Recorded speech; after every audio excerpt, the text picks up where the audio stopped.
రోజుల నుంచి ఈనాడు పాత్రికేయ మిత్రులను నేను అడగదలుచుకున్నా. హైదరాబాద్లో మీ ఇండ్ల పట్టాలకు భూములు ఇస్తే 10 ఏళ్ళ పట్టాల సర్టిఫికెట్లు మీకు చంద్రశేఖరరావు ఇయ్యలే. నేను వచ్చిన తర్వాత మీ కుటుంబాలను పిలిచి రవీంద్ర భారతిలో భోజనం పెట్టి మీ జర్నలిస్టులకు ఇండ్ల పట్టాలు నేను ఇచ్చిన మాట వాస్తవం కాదా? 10 ఏళ్ళు చంద్రశేఖరరావు మీకు అన్యాయం చేస్తే మీకు ఇండ్ల పట్టాలు ఇచ్చింది ఈ ప్రభుత్వం కాదా అని నేను అడుగుతున్నా. ఇవాళ గ్రూప్ 1 పరీక్షలు, గ్రూప్ 2 పరీక్షలు, గ్రూప్ 3 పరీక్షలు, ఇవాళ మీ ఉద్యోగాల కోసం ఈరోజు పరీక్షా ఫలితాలను ఇచ్చి ఈరోజు మిమ్మల్ని ఆదుకునే ప్రయత్నం చేస్తున్నాం కదా.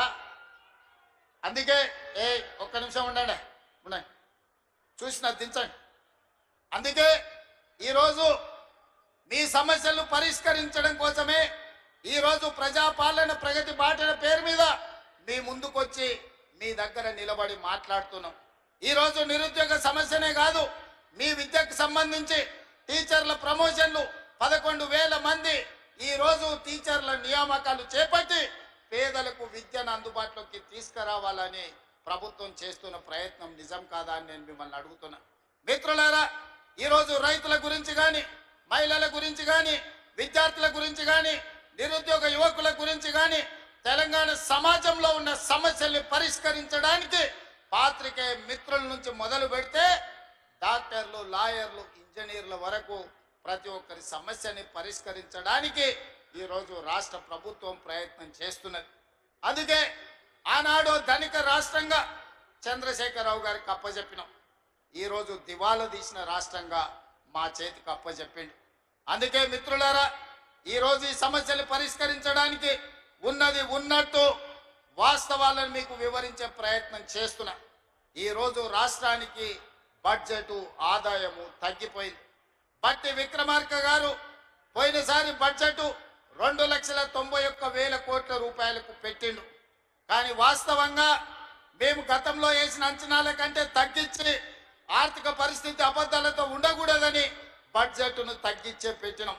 అయినా అంచనాల మేరకు ఆదాయం రాలే. ఇవాళ మేము పెట్టిన బడ్జెట్ 70,000 కోట్ల రూపాయలు తక్కువతో ఈరోజు బడ్జెట్ ముగియబోతుంది మార్చి 31 తారీఖు నాడు. మరి ఇన్ని కష్టాలు ఉన్నా మీకు ఇస్తామన్న మాట ప్రకారం సంక్షేమ పథకాలను ఈరోజు అమలు చేసే ప్రయత్నం చేస్తున్నాం. అభివృద్ధికి అవసరమైన నిధులను ఈరోజు విడుదల చేస్తున్నాం.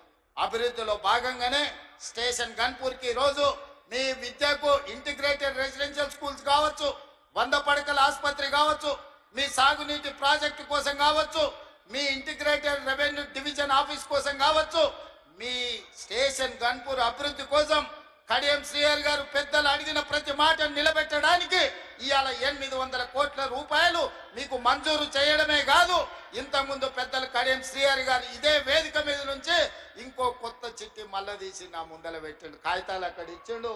కడియం శ్రీహరి గారు మొత్తం వినతి పత్రాలు ఇచ్చిండు. వారిని చూస్తేనే నాకు భయం అవుతుంది. వారు ఏ పైరవ అడిగారు, ఏ సొంత పని అడిగారు. వారు వస్తేనే నా ప్రజలకు ఏదో చెయ్యాలి, స్టేషన్ గన్పూర్కు నిధులు తీసుకుపోవాలని అడుగుతూ ఉంటారు. అందుకే వారంటే నాకు ప్రత్యేకమైన అభిమానం. ఇది ఈనాటిది కాదు, 20-25 ఏళ్ల నుంచి కడియం శ్రీహరి గారితో నాకున్న పరిచయం.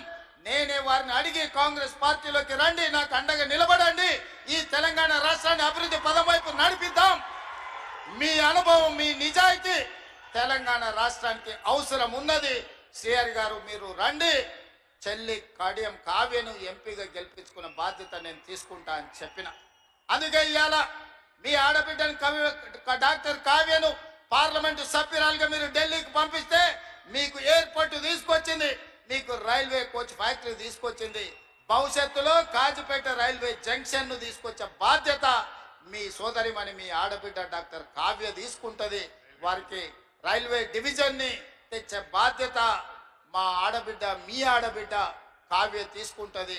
అండగా నిలబడి భుజం తట్టి ప్రోత్సహించే బాధ్యత నాది, పెద్దలు కడియం శ్రీహరి గారిది అని చెప్పి నేను ఈ సందర్భంగా తెలియజేస్తున్నాను. మిత్రులారా, మీ దేవాదుల ప్రాజెక్టు పూర్తి కావాలన్నా, శ్రీహరి గారు నా ముందు ప్రతిపాదించిన పనులను పూర్తి చేయాలన్నా, మీ స్టేషన్ గన్పూర్కి భవిష్యత్తులో నిధులను విడుదల చెయ్యాలన్నా మీరందరూ కలిసికట్టుగా శ్రీహరి గారి నాయకత్వాన్ని బలపరచండి. ఈ స్టేషన్ గన్పూర్ని అభివృద్ధి చేసే బాధ్యత ఈ రాష్ట్ర ప్రభుత్వం తీసుకుంటుంది. ఈనాడు రాష్ట్రం నలుమూలల మీరు చూడండి, కృష్ణానది జలాల గురించి మీరు ఆలోచన చేయండి, గోదావరి మీద కట్టిన ప్రాజెక్టుల గురించి ఒక్కసారి చర్చించండి. 10 సంవత్సరాలు 1,81,000 కోట్ల రూపాయలు చంద్రశేఖరరావు గారు సాగునీటి ప్రాజెక్టుల మీద ఖర్చు పెట్టిండు. అందులో 1,02,000 కోట్ల రూపాయలు ఒక్క కాళేశ్వరం కట్టడానికి వాడి. 1,00,000 కోట్లు పెట్టి కట్టిన కాళేశ్వరం 3 ఏళ్లనే కట్టుడు, 3 ఏళ్లనే కూలుడు జరిగిపోయింది. ఇప్పుడు ఆ కూలిన దాన్ని మొత్తం తీసేయాలంటే మళ్ళా ప్రభుత్వానికి 1,000 కోట్ల రూపాయలు ఖర్చు అయ్యే పరిస్థితి వచ్చింది. ఆయన తీసుకొచ్చి అప్పచెప్పిన దరిద్రం అది కాళేశ్వరం కాదు, అది కూలేశ్వరం అని చెప్పి ఈరోజు నేను మిత్రులకు చెప్పదలుచుకున్నా. ఇవాళ ఆయన గొప్పలు చెప్తున్నాడు, మీరు ప్రాజెక్టులు కట్టినరా, కేసీఆర్ గారు ప్రాజెక్టులు కట్టినరు, రిజర్వాయర్లు కట్టిరని.